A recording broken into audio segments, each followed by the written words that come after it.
Greg, what are some of the hottest topics you're covering right now? I would say education's a fun one. Policy, privacy, drones. I would say those are the. What about education? What's lacking in education today? Well, I mean, what's lacking in education is the same thing that's lacked for like the last 100 years. That we're not teaching, relevant skills.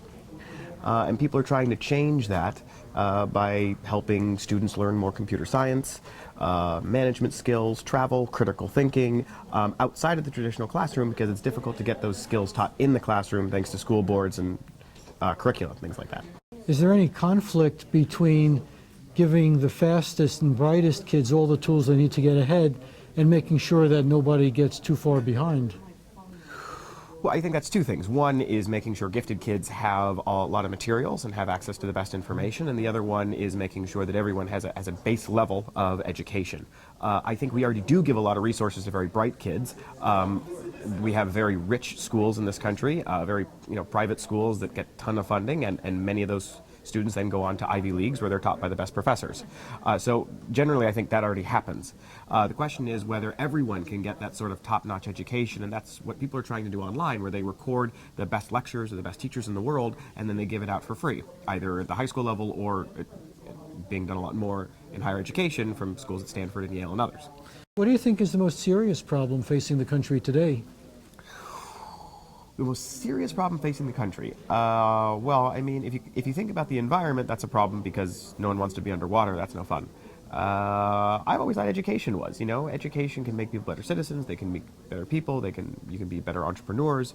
And when a large chunk of the population is largely illiterate and ignorant of politics and not capable of using advanced skills, then that's a serious problem. Do you think technical skills are enough, or do we also have to have skills relating to each other, ethical skills, behavioral skills? I think ethical skills is a nice idea. I don't think you can really teach ethics. If a person wants to hit someone else, if you tell them don't do that, they're probably going to hit them anyways if they really wanted to. People have tried to teach ethical skills. Certainly a lot of business schools teach ethics classes, but to my knowledge they're largely a joke. I mean, are ethics a viable concept in today's world, or do we not care about that anymore, if we ever did? I think ethics are incredibly important. I think most people do. I just don't think you can teach it. I'm not sure if people are unethical because they're ignorant that their actions hurt other people. You can't teach it, or you can't get people to follow it. You can't get people to follow it, but I think you have to, people have to empathize with victims or think that they are at fault, or that they have a positive obligation to help out the world. I think most people are either naturally like that or they're naturally not. Do you think any good ideas have come out of this conference so far that might deal with some of the issues we're discussing? I think a lot of great ideas have been discussed at this conference. I mean, this conference isn't necessarily to hand down like a lot of wonderful ideas. It's more just to meet cool people and talk about cool things. I heard about one idea that's going to come up with like an interstellar internet. I heard another one about helping education become more vocational, although not a lot of specifics. So I think it's about more people just kind of bantering on ideas, and the fruits of that, the dividends, come months down the road. Do you think it's possible to be overly enamored of technology, as if technology can solve every problem? Yeah. I think technology does some things. My iPhone isn't going to cure cancer, at least yet. My iPhone isn't going to make other people better, more moral yet.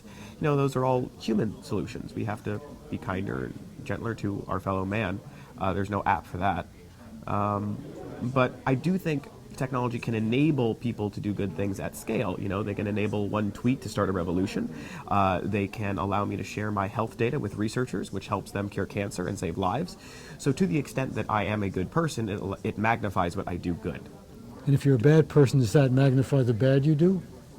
It's harder because when you do bad, it's typically not socially acceptable, and you have to do it, behind closed doors, and you can only work with, the number of people that can keep a secret. But when you do good, you can tell everyone, and then they want to do good, and then their friends want to do good. So good scales.